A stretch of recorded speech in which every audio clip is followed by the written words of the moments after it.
bosta de início, Clara! Mas é o que tem pra hoje e é com essa testa banhada na manteiga porque está um calor da pachorra que começamos o vídeo de hoje.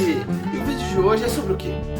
Aquele belo dia você acorda e fala: que vontade de dar uma viajada, hein? Mas você lembra o quê? Eu não sou milionário. Como é que eu faço pra viajar se eu não sou milionário?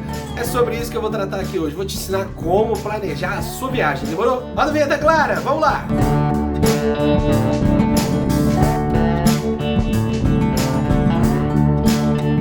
Então vamos lá, né? Como que a gente faz pra fazer uma viagem? Dá pra viajar? Dá. Dá pra viajar pra qualquer lugar? Provavelmente. Tudo uma questão de quê? Planejar. Igual aquele vídeo lá no início da minha vida de youtuber sobre planejamento financeiro. Planejar uma viagem segue um pouco dos mesmos princípios. Você tem que separar algumas coisas, fazer um planejamento mesmo antes de viajar. E aí hoje eu vou te dar algumas dicas de como fazer esse planejamento, quais são as coisas que você deve olhar primeiro. E vamos lá, né? Vamos ser felizes. Primeira dica de viagem. Viagem, principalmente nós, pequenos brasileiros do sul do hemisfério, né? Não é hemisfério sul. Do sul do hemisfério, das terras tupiniquins, da terra do pau-brasil, nós temos um grande problema. Qual é o problema? A gente tem uma grande mania de quê? A gente viaja e depois, vai pagando aí, divide, depois a gente vê como é que faz. Não. Primeira dica é essa. Na medida do possível, porque eu sei que tem coisa que não dá pra fazer, certos detalhes, mas na medida do possível, paga a sua viagem antes de viajar. Você vai viajar, você quer viajar em dezembro? Compra a sua passagem em janeiro, divide 12 vezes e vai pagando. Não espera viajar para depois pagar não, porque, né, vai ser pior. Você sempre vai se embananar no final. Essa é a primeira dica. A segunda dica é, você tem que avaliar uma coisa. Pagar mais caro pode ser que você esteja pagando por conforto. Não necessariamente é conforto, mas a princípio é por conforto que você vai pagar mais caro. E o que eu tô chamando de conforto? Não só qualidade, eu vou dormir num hotel melhor, mas tempo. O que eu chamo de tempo é, você não tem tempo para olhar alguma coisa ou você não quer perder tempo com aquilo. À medida das dicas que eu vou dando, isso aqui vai ficar mais claro. Então, para continuar, eu tenho o seguinte, algumas das dicas que eu vou dar aqui, elas vão se aplicar a viagens internacionais, mas a maioria vai se aplicar a viagens tanto nacionais quanto internacionais, tá ok?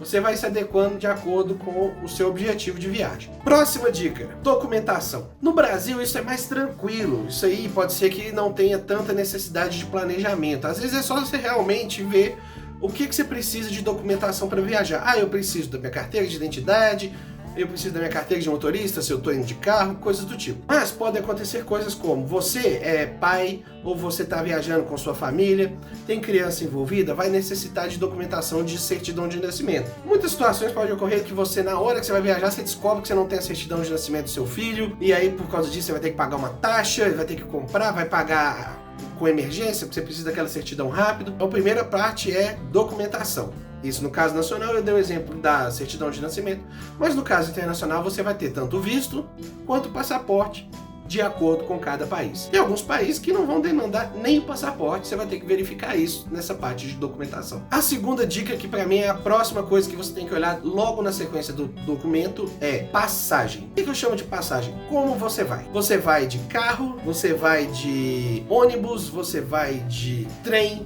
você vai de avião, você vai de navio, como você vai? Você tem que avaliar como você vai para onde você for, né? Baseado nisso, você vai começar a pesquisar preços. Vamos colocar aqui o exemplo do avião, que é o mais comum. Quando você vai comprar uma passagem de avião, quanto mais antecedência, mais facilmente você vai achar preços melhores.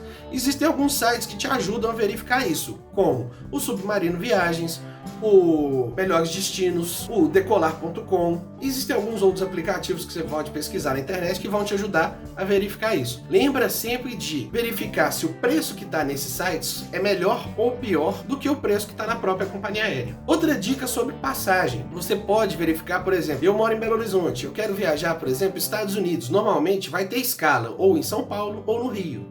Verifica se fica mais barato você, por exemplo, ir de ônibus para o Rio ou São Paulo, ou comprar em separado a passagem por outra companhia e pegar o voo direto de lá. É uma coisa que você tem que verificar também. Uma outra dica que é interessante, você pode comprar milhas. Milha não é só uma coisa que você ganha à medida que você usa as passagens de alguma companhia aérea. Milha você também pode comprar, ou dependendo do seu cartão, você consegue adquirir essas milhas como crédito à medida que você vai usando os seus cartões tanto de débito e de crédito. E são coisas que você tem que avaliar para ver qual que vai ser o melhor preço, a melhor experiência que você vai ter, porque também às vezes você vai comprar uma passagem muito barata, mas aí essa passagem é às 3 da manhã, então você não pode ir para o aeroporto de ônibus, você vai ter que ir de carro, o carro vai ser mais caro que o ônibus, entendeu? Você tem que avaliar sempre essas situações a respeito da passagem, de como você vai ir não, né? O português mandou lembrança, como você irá. Sobre passagem é mais ou menos isso, você avalia sempre até como você vai para o próprio aeroporto. E aí, mais uma vez, pague para depois ir, não vá depois pague a sua passagem, porque você pode ter problemas no futuro, porque você não planejou. Quando você paga com antecedência, você consegue dividir, dependendo da companhia, em até 12 vezes. Então essa situação é interessante. Próxima dica, seguro saúde. Normalmente em viagens nacionais, a maioria das pessoas já tem um plano de saúde. Você tem que verificar o quê? Se esse plano de saúde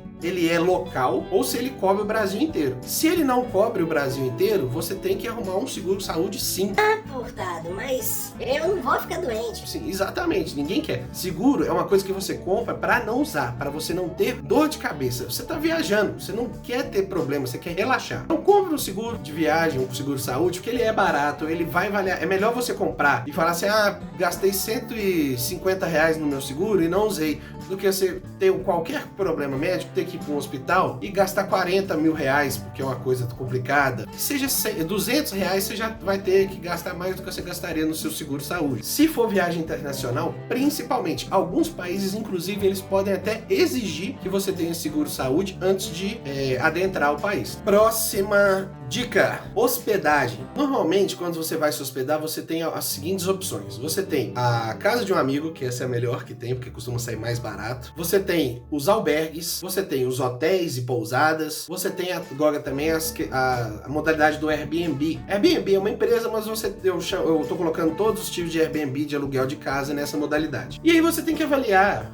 essa questão da hospedagem, não só o preço, mas o que aquela hospedagem vai te oferecer. Você quer, por exemplo, tem gente que vai gostar mais do Airbnb porque ele te coloca em casas reais, no centro de uma cidade ou numa zona boêmia da cidade, e você vai conseguir viver melhor a experiência daquela viagem. Mas, por exemplo, tem gente que vai preferir o hotel porque não quer preocupar de eu tenho que comprar café de manhã, eu tenho que arrumar meu quarto. Tem gente que tá viajando sozinho. O viajar sozinho, e se você não tem muita grana, os albergues são uma opção muito boa. Todo mundo tem aquela ideia de albergue como aquele filme que você sai e no final você morre. Não, você não morre. Tem alguns albergues que você consegue inclusive ter apartamentos individuais. Eles são um pouco mais caros? São, mas eles são mais baratos do que você pagaria no Airbnb só para você, ou mais baratos do que os hotéis e pousadas. No caso do Airbnb, mais uma dica, tem algumas opções que você divide o apartamento com outras pessoas, que pode ser até uma espécie de albergue em menor escala, sabe? Você tem que avaliar as questões de preço e o que aquela hospedagem tá te dando. Além disso, tem um detalhe muito importante também. Você tem que avaliar aonde é essa hospedagem. Não adianta nada você, por exemplo, tá indo para a praia e pegar uma hospedagem que fica a 15 km da praia mais próxima, porque olha a distância que você vai percorrer para poder ir para a praia todo dia. Ou então, por exemplo, uma cidade como São Paulo, que tem muito metrô, e você se sente tranquilo de viajar de metrô, de transladar de metrô, não adianta nada você pegar uma casa que está longe das estações de metrô e que você vai ser obrigado a andar de táxi ou de Uber. Então avalia bem isso também. Como que você vai avaliar essa questão da localização? Tem a ver com as próximas dicas que eu vou dar. Próxima dica que eu gostaria de dar é sobre os passeios. Pesquise bastante sobre os passeios que aquela cidade ela te proporciona. Existem vários passeios gratuitos, passeios pagos, baratos, de médio valor, de alto valor. Pesquisa se também, na época que você está indo, tem algum evento local que possa estar ocorrendo.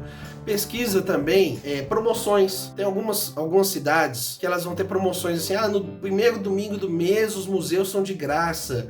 Se você tiver até tantos anos, você paga meia. Se você tiver na condição X, você paga menos. Você verifica tudo isso. Em alguns passeios turísticos, algumas empresas, elas até te proporcionam a opção de comprar pacotes dessas viagens. Você quer ir, por exemplo, no zoológico da cidade, numa igreja famosa e num museu. Eles conseguem, através da empresa de turismo, um pacote que ficaria mais barato do que você comprar os três em separado. Diária.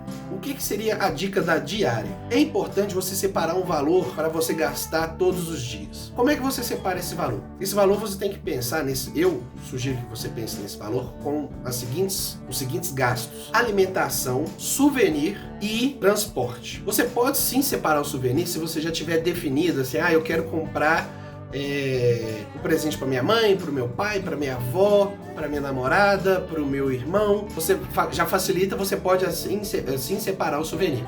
Esse souvenir que eu tô falando é aquela coisa que você sim não esperava que ia comprar, mas passou numa lojinha, achou um negócio interessante, você tem como comprar, você separa isso, tá? Esse pequeno souvenir que eu tô colocando aqui no valor da diária. É importante você colocar no valor da diária o transporte? Sim. Por quê? Você já definiu os passeios? Você definindo os passeios, você vai definir como que você vai nesses passeios. Como você vai nesses passeios, você já soma no valor da sua diária. A alimentação também. É muito complicado na alimentação você simplesmente colocar assim, eu vou gastar R$15 hoje que eu vou nesse restaurante, 17 hoje e 12,50.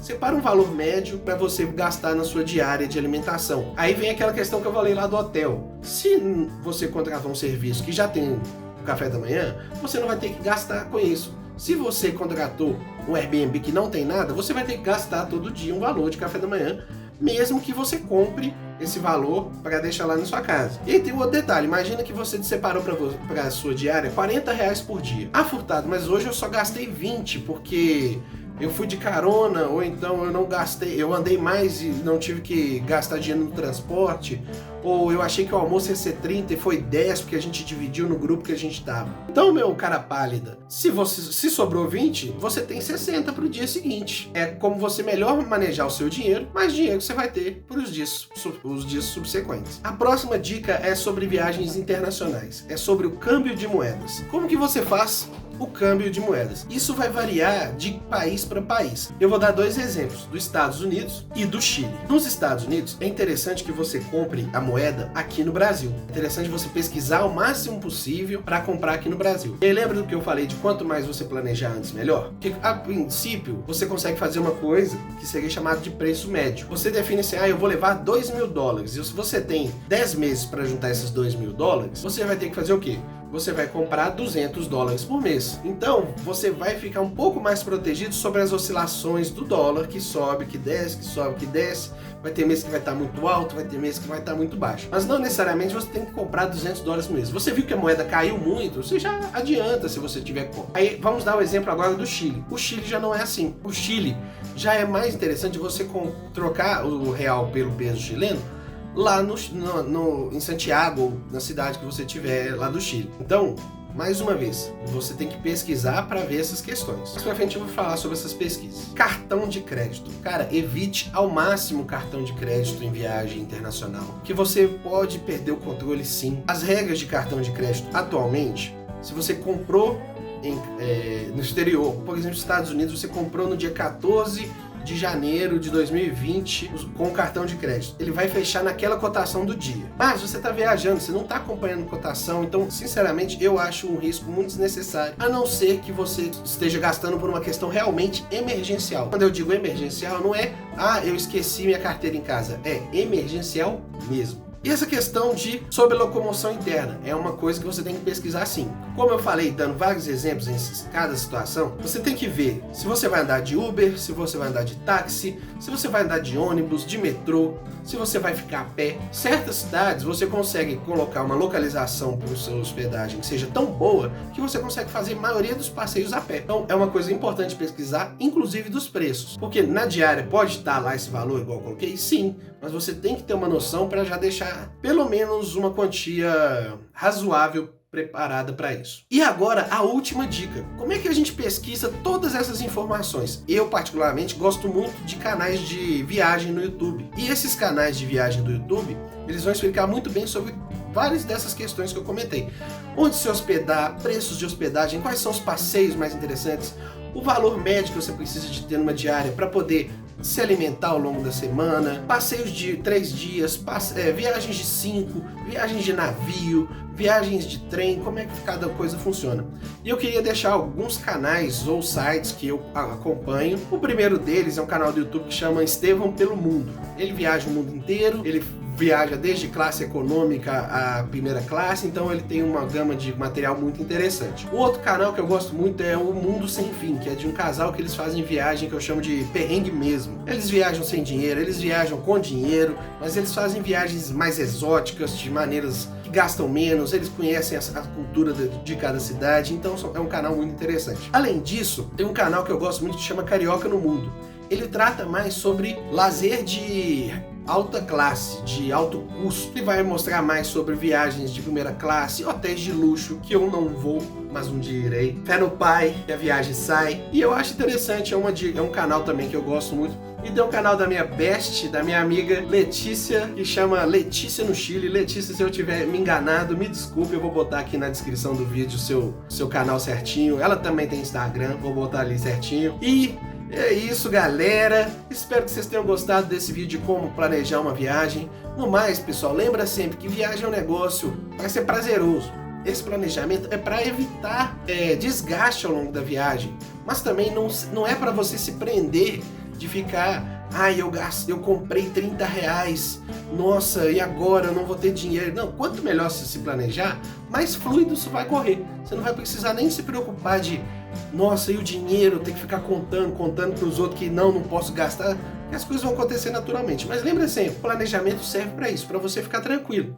Quanto melhor você planejar, quanto mais coisas você pagar antes de viajar, mais tranquilo será a sua viagem, mais você vai se divertir, mais você vai aproveitar essa experiência. Um beijo, um abraço e até a próxima. Se você gostou desse vídeo, curta, comente, compartilhe, se inscreva no canal e até mais.